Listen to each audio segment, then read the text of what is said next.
नमस्कार दोस्तों, स्वागत है आपका मेरे YouTube I D G clips by Pradeep Swami Hisar. आज हम पढ़ेंगे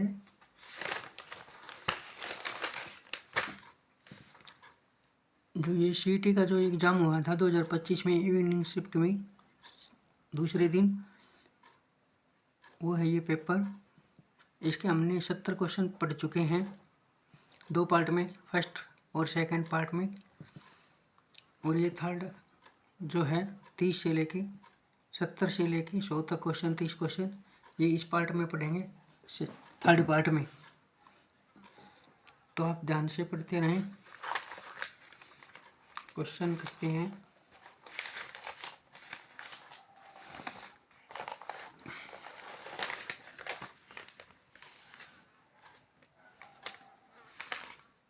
सत्तर क्वेश्चन में है हमारा, हरियाणा में पंचायती राज व्यवस्था के संबंध में निम्नलिखित में से कथनों पर विचार कीजिए। मतलब ये बताना है कि पंचायती राज व्यवस्था में निम्नलिखित में से कौन सा कथन सत्य है। तो जिला परिषद एक जिले के भीतर पंचायत समितियों को सलाह देने, उनके पर्यवेक्षण और कार्यों के समन्वय के लिए जिम्मेदार है। जिला परिषद जो क्या है, एक जिले के भीतर पंचायत समितियों को सलाह देने। जो जिला परिषद होती है वो पंचायत से बड़ी समिति होती है, वो पंचायतों को सलाह देती है, उनकी कार्यों का निरीक्षण करती है। तो ये जो है ये राइट है बिल्कुल। दूसरा है, पंचायत समिति जिला स्तरों पर पंचायती राज व्यवस्था का सर्वोच्च संस्था है। ये गलत है, पंचायत समिति नहीं होती। ग्राम पंचायतें जिला परिषद की गतिविधियों की प्रत्यक्ष निगरानी करती है। तो ग्राम पंचायत जिला परिषद की कोई गतिविधियों की निगरानी नहीं करती, जबकि जिला परिषद करती है ग्राम पंचायत की। तो इसमें जो राइट आंसर है केवल एक, पहला जो ये है बिल्कुल सही है। नेक्स्ट क्वेश्चन हमारा 71वां, बेटी बचाओ बेटी पढ़ाओ योजना के अंतर्गत महिला एवं बाल विकास विभाग DWCD हरियाणा द्वारा शुरू किए गए रेडियो कार्यक्रम का नाम क्या है। तो ये है मारी लाडो। बेटी बचाओ बेटी पढ़ाओ के अंतर्गत महिला एवं बाल विकास विभाग ने एक कार्यक्रम शुरू किया था रेडियो पर, उसका क्या नाम है, मारी लाडो। क्वेश्चन नंबर है 72, बम्पर स्टॉक बनाए रखने के लिए MSP पर खाद्यान्न खरीदने के लिए मुख्य रूप से कौन सी संस्था जिम्मेदार है। जो MSP मूल्य पे जो अनाज खरीदती है वो मुख्य रूप से कौन सी संस्था जिम्मेदार है इसके लिए। तो इसके लिए है FCI का एक अलग बोर्ड बनाया हुआ है, भारतीय खाद्य निगम FCI। तो वो अनाज खरीदती है किसानों का MSP रेट पे। नेक्स्ट क्वेश्चन है इसमें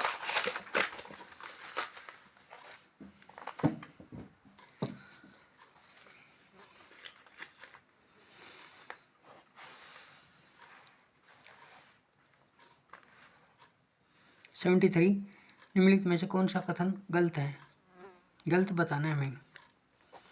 तो कील नहर अटलांटिक महासागर को अटलांटिक महासागर से जोड़ती है, तो ये गलत है इसका। और ये जो तीनों है ये सही है। पनामा नहर अटलांटिक महासागर को प्रशांत महासागर से जोड़ती है, ये ठीक है। बेरिक जल डमरू मध्य प्रशांत महासागर को अटलांटिक महासागर से जोड़ता है, ये ठीक है। स्वेज नहर लाल सागर को भूमध्य सागर से जोड़ती है, ये ठीक है। तीनों ठीक है, पहला गलत है इसमें। क्वेश्चन नंबर है 74, इंटरनेट सुरक्षा पर गोपनीयता के बारे में निम्नलिखित में से कौन सा कथन गलत है। गलत कथन बताना है हमें कौन सा इसमें। तो गलत कथन है इसमें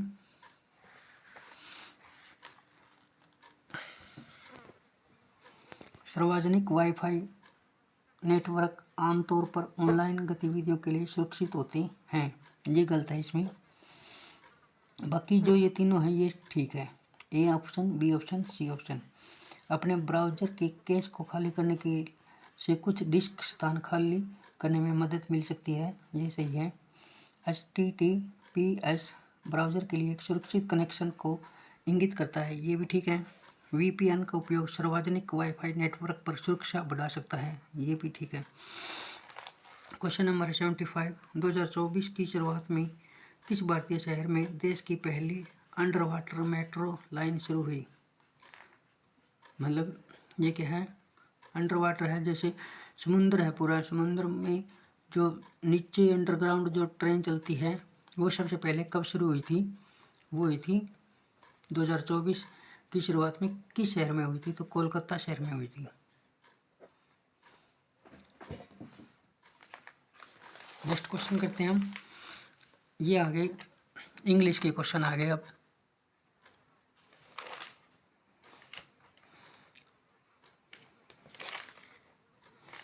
क्वेश्चन नंबर है 76, what is the antonym of a meticulous.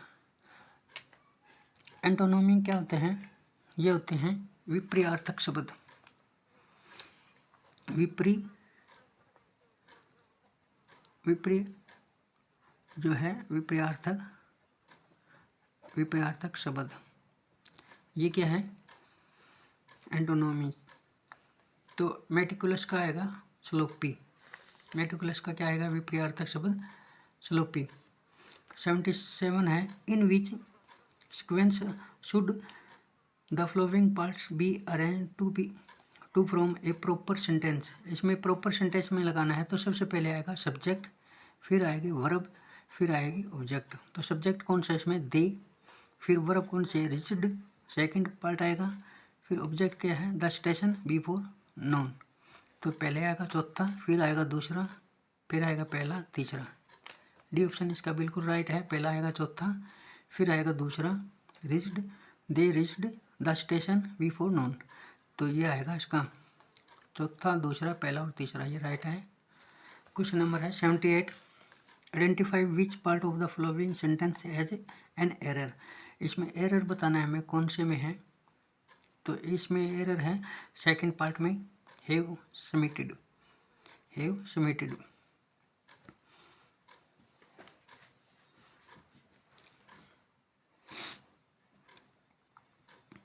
Have की जगह क्या आना था, हैव की जगह क्या आना था, सबमिटेड लिख दिया तो हेड आएगा, हेड सबमिटेड। नेक्स्ट क्वेश्चन हमारा फिल इन द ब्लैंक्स।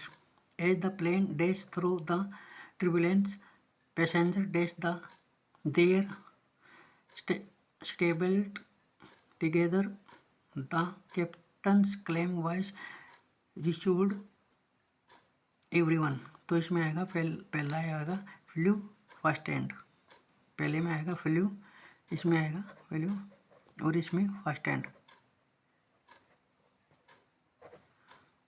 ये आएगा इसमें पहला ही इसका जो है ये राइट है।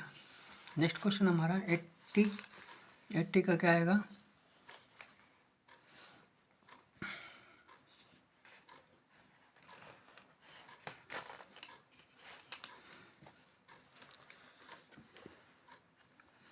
एट्टी में देखो फिल इन द ब्लैंक्स बताना है हमें। It is the external that she days present at the meeting tomorrow. तो इसमें आएगा बी ई बी।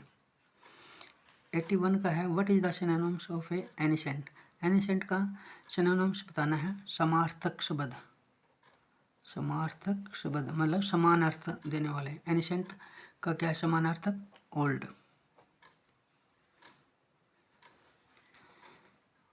82 का है, which of the following option give the grammatically correct sentence. मतलब जो ग्रामर से क्या है जो गलत है ग्रामर रूप से, वो कौन सा वाक्य है, तो पहला है द रिपोर्ट, पहला वाक्य द रिपोर्ट कंप्राइज 5 सेक्शन, ये जो है ये राइट इसका है।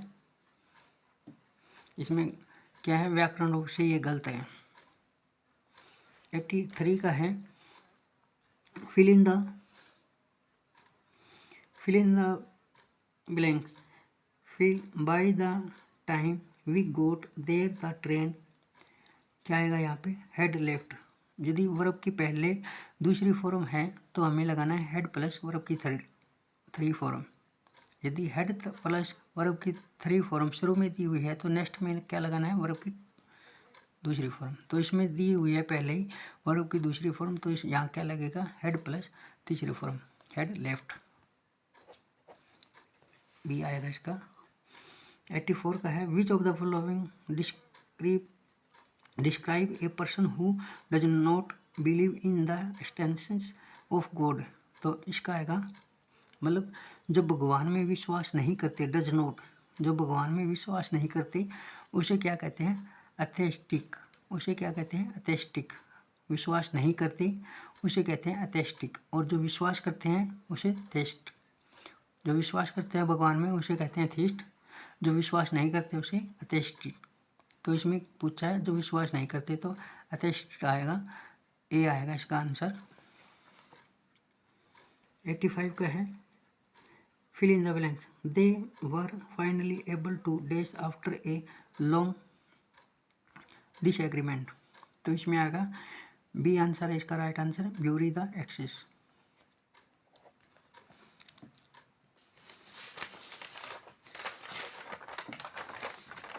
आगे जो हमारा जो पार्ट है वो क्या है, किस चीज़ का आ गया? हिंदी का आ गया। ये हिंदी के पढ़ेंगे।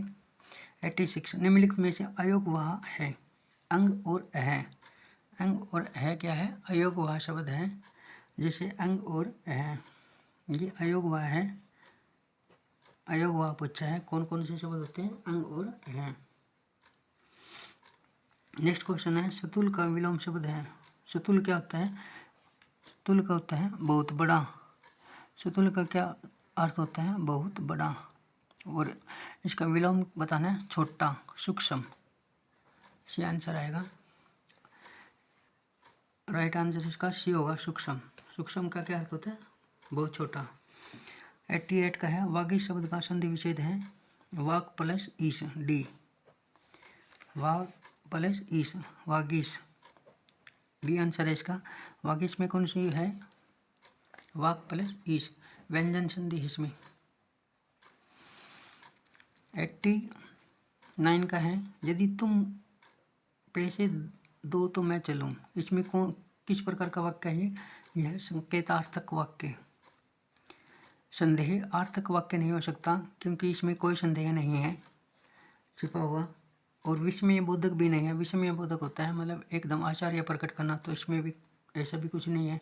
विधानार्थक वाक्य होता है मतलब एक विधान प्रसिद्ध वाक्य हो मतलब, तो वो भी नहीं है ये विधान जिसमें प्रमुख विधान हो, तो ये भी नहीं है। ये जो क्या है? संकेतार्थक वाक्य। नेक्स्ट क्वेश्चन हमारा उपयुक्त शब्द में उपसर्ग युक्त शब्द नहीं है। उपसर्ग क्या होता है? जो शब्द की पहले लगकर उसके अर्थ को बदल दे उसे उपसर्ग कहते हैं। तो इसमें हमें नहीं बताना है, तो इसमें ए आंसर में अनंत, अनही, प्रेत, तो तेली। तो इसमें क्या कौन सा है उपसर्ग? ए। इसमें ए और इसमें पर। तेली में कोई उपसर्ग नहीं है, तेली इसका राइट आंसर है। इसमें बताया है, पूछा है कि कौन से में उपसर्ग नहीं है, तो इसमें नहीं है तेली में। शकुनी किसका पर्यायवाची है? शकुनी किसका पर्यायवाची है? खग का। खग का क्या आता है? पक्षी।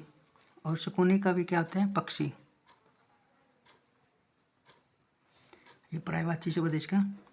रात को पहरा देने वाला वाक्यांश में पदबंध है संज्ञा पदबंध। ये क्या है? संज्ञा पदबंध। रति सम रमणीय मूर्ति राधा की पंक्ति में अलंकार है उपमा। मतलब इसमें उपमा प्रकट की गई है, समानता प्रकट की गई है कि रति सम रमणीय मूर्ति राधा की, मूर्ति के समान वो क्या है? रमणीय दिखाई दे रही है।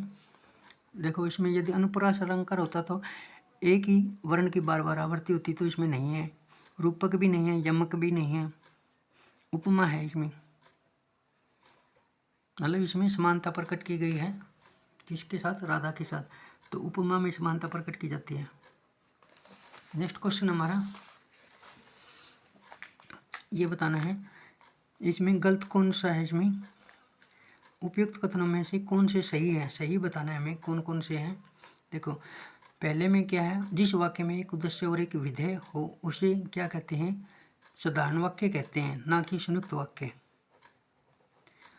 उसे जिसमें एक उद्देश्य